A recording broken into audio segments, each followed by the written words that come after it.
Hashem says to Moses, why do you cry to me? Speak to the children of Israel and let them journey forth.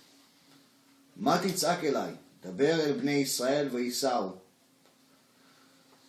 Now at this time, Moses is, the nation of Israel is crying. Moses cries to Hashem. He tries to keep the nation strong. But at the same time, we're still stuck. Nothing's happening. So he starts crying to Hashem. Hashem says, why are you crying to me? This is an interesting question. Who else do I cry to? When I cry to Paro, he's trying to kill me. I cry to the desert, it's not going to answer.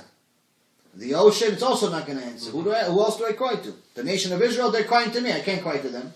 Who else do I cry to? So here was the secret behind this. Each nation has an angel. When a nation does good in this world, it gives their angel power. When a nation does bad, sins, it weakens their angel. But each nation has a different purpose. I'm primarily talking about the Jewish nation. When the Jewish people make good and Kiddush Hashem, and they do mitzvot, it gives our angel power. When we make sins, it makes our angel weaker, and it actually makes the enemy angel stronger. So the way this works is that if the nation of Israel makes sins, our angel gets weaker. As our angel gets weaker, the other angels get stronger and decides to pick a fight with him. Take advantage of the fact that he's weaker. If they start fighting in Shamayim, a war begins here. It goes back here. So our actions lead to their fight, which leads to the war down here. It's a boomerang. So the consequence for our actions. The angel of Egypt came with the Egyptians, with the 9 million Egyptians that were coming. He came with them. The Jews started crying because they not only saw 9 million Egyptians, but they also saw an angel. It's like, wow, maybe Hashem left us because he's giving them an angel. They didn't know about this. And the angel goes to Hashem. His name was Mitzrayim, which is also another word, the name of the nation. And he says to Hashem, Hashem, it's not fair. If you're going to split the sea, and you're going to let the Jews pass through it, but drown my people, it wouldn't be fair. Okay, my people, the Egyptians, they're idol worshippers. You are disgusted by idol worship, I understand. Drowning them, you're right. But the Jews are also idol worshippers. They're idol worshippers and they're idol worshippers. Why save one and not the other? So when Moshe Rabbeinu cries to Hashem, says, save us, do something. Hashem says, why are you crying to me? The angel of Mitzrayim has a good argument against you. He has a good case against you. And according to my own laws for myself, I can't split the sea for you. I can't do anything.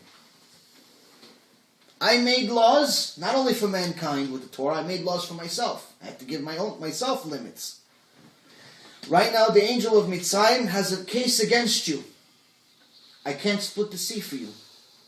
Speak to the children of Israel and move forward. Move forward with a mitzvah. Do something. Do something that could tilt you to the better side. Because right now you're losing. You have to do something. In this case, just saying, Hashem, please help us, is not enough. Hashem, we believe in you, it's not enough. You have to move forward. By moving forward, he's saying, you have to put your emunah into action. Show me that you believe in me. Don't tell me that you believe in me. A husband that tells his wife, I love you every day, but 10 minutes later he slaps her in the face. Good answer. The wife says, do me a favor, don't tell me you love me. I'd rather you not love me than don't slap me. HaShem says here, right now, the angel of Mitzrayim, he has a case against you. Telling me you believe in me, it's not going to help you. Crying to me is not going to help you. You need to do something. As Moshe continued to pray to Hashem regardless, Hashem gave him more instructions. He said, lift up your staff and stretch out your arm over the sea and split it. Go, try splitting the sea. Try it. The sea is supposed to be split right now. Go do what I was going to tell you to do anyway, and try to split the sea. Chazal says that the sea didn't split.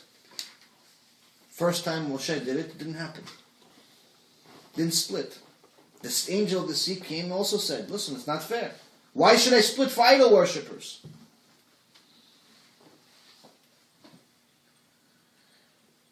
One man saved the entire nation. One man, not Moses, that's rarely heard of, took his emunah into action. His name is Nachshon ben Aminadav, from the tribe of Judah. The tribes were fighting about what's going to happen, what should we do, what you do. Hashem is telling us, move forward. There's an ocean in front of us, where do we move? Nachshon ben Aminadav says, Hashem said, Tamim tiyeh im Hashem. Being, humble with Hashem, be naive with Hashem, just trust whatever He says, have emunah. He says, go forward into the ocean, go forward. We didn't take swimming classes in Egypt, so He obviously knows we're not going to swim across the ocean. I'm going into the ocean. He jumped into the ocean. Started walking into the ocean, all the way to the point where he started to drown. It reached his nose. It was covering his nose, it was covering his mouth. He was drowning. People followed him. They started drowning also, but he was the first, and that's exactly when Hashem split the ocean. That showed Hashem emunah, but in practice. Action. Saying you actually believe in Hashem, okay, yeah, I believe. But what are you willing to do to show me? Nachshon was willing to put his life on it. Why? Because Hashem says, Ani Hashem.